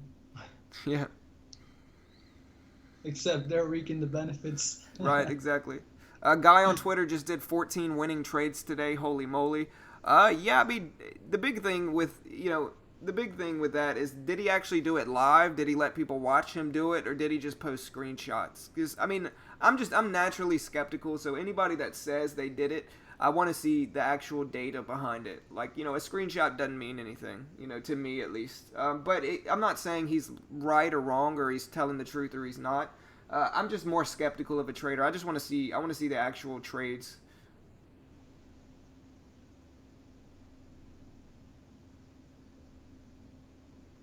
Exactly, cool. I mean, it doesn't matter to me what they do, man. It doesn't matter if they're learning from my trades or anything. If there's cheap commissions, good platform, quick fills, and as long as they pay me my money, I'm happy with them.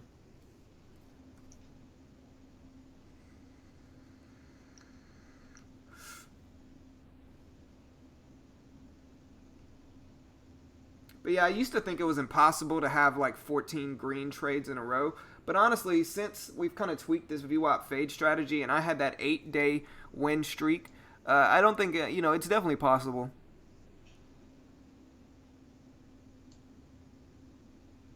Oh, for sure. If it's a good room, then I trust it,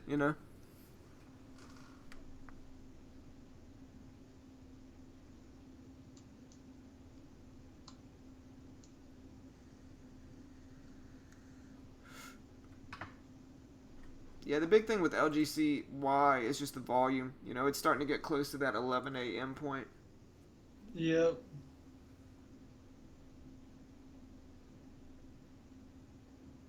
Need to see, make its move real quick. How much for what, David?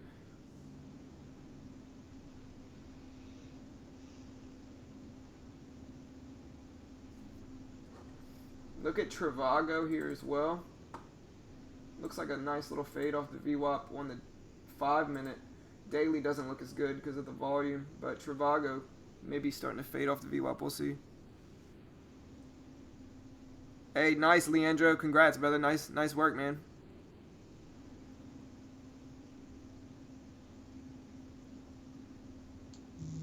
Volume slows down a little bit, CSG. Just because the volume kind of slow. Is a little bit slow for that lunchtime. Few hours from like 11 to 1, the volume's typically a lot lower in the market. It starts to speed back up generally around 2 o'clock. 1:30, 2 o'clock.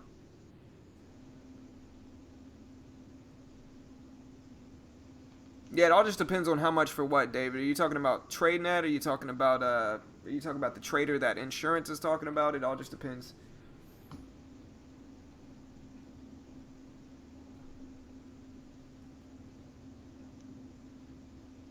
All right, guys. Looked like I got my move there, guys. 24 looks good for you, man.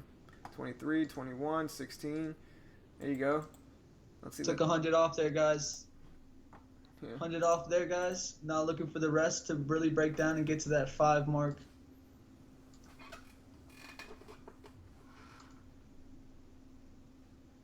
See 505 on the level 2s. I don't mind taking 505, so I'm going to put that order out there and see if I get filled there, guys.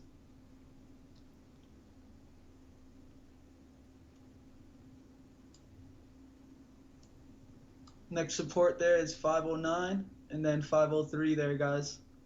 You mean Tasty Trades, Ethan? Oh, Tasty Trades is good for options. Yeah, I mean, if Tasty Trades is the guy that founded Tasty Trades is actually the guy that created Thinkorswim. Without a doubt. He's the guy that made Thinkorswim. He's the guy that made Thinkorswim. He's got a lot of good documentaries about trading on YouTube. But yeah, he's the one that actually created Thinkorswim, and then he eventually sold it to TD Ameritrade. But yeah, he's the one that actually made Thinkorswim, which is by far my favorite platform for charting. I mean, sometimes. Guys, did you see how the volume came in there, guys? At 25s, 525s, 8,700 shares there, guys. Then he covered 3,000 of that shares at 511s. Where did he cover them, guys? He covered them at the support, right where we should be covering, guys. Just realize, guys, you're not the only trader trying to trade this way. So if you understand that, you're going to understand trading psychology a lot better. And you're going to be able to maximize. Like I took 21s there, guys, and I took a little bit too early, guys. I took it off the ass there, guys, but I took it off a support. So I'm okay with that. Somebody's gonna get mad at you for saying "guys" so much. That's all good. There you go. There's though. 507, there's 506, guys. There's 503s there. About to get filled here. Put out that order at 501.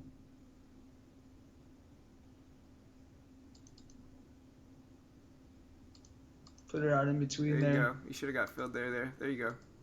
There you go. And I'm out there, guys. Nice work, brother. Boom. Ow! Nice work, man. Good That's trade. how we do it, guys. That's how we do it, guys. One of the key things I want you guys to learn from that, guys, is that I set myself up there, was not worried, took my trade, and did not close it there early. Every part of my emotional instincts was telling me, hey, it's 5:30. I'm in at 5:29. Do I really want to risk this? And I understood that I took the trade for a reason. Understand, when you're in the trade, it's kind of like it's too late to tell yourself now that, oh, I don't want to be in this trade at all. I think you really got to establish your plan and really just stick to it. It's going to do you a lot better in the long run also, because your confidence level, guys, if you just start abiding by your own instinct and how you're trading your strategy and just abiding by that, you'll be okay. Where you start paying attention to your emotional sides and other things like that, that's really where it hurts you guys. Ugh, look at that drop. Yeah, I mean, I went in this, guys, with low share size. That's why I don't have enough shares to go for the next support touch, guys. And what happens here, guys? Look at my line. Look at that blue line. Where's he heading to, guys? Next support there, guys.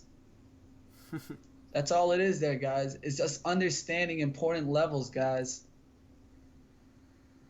And what we really want to do is get to a point where we can actually size into here accordingly. Like if we had 500 shares there, take some off there at 510, take some off there on the $5 breakdown, then look to add your shares right back up here in the 1520s, 1516 area, and you could risk off of 530s, 528s. Yeah, good trade, man. Nice work, brother. That's how you do it, guys. Nice work, man. And one of the key things, guys, that I want you guys to understand, guys, is the risk to reward, guys. Look at my trades today, guys. What did I lose and what did I make? Is that going to give me the P&L that I want, the P&L ratio that I want, guys? Yes. And it's 100%. 100%, guys. At least 2-1 right there. So nice work. Exactly 2-1, actually. No. Better than 2-1. Higher, 2.5 brother. to 1. Way. Yeah, that's exactly what we want to do, guys.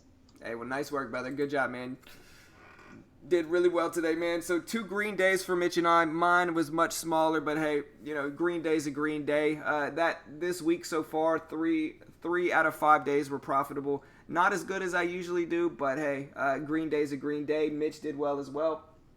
And yeah, guys, we're just gonna keep it up.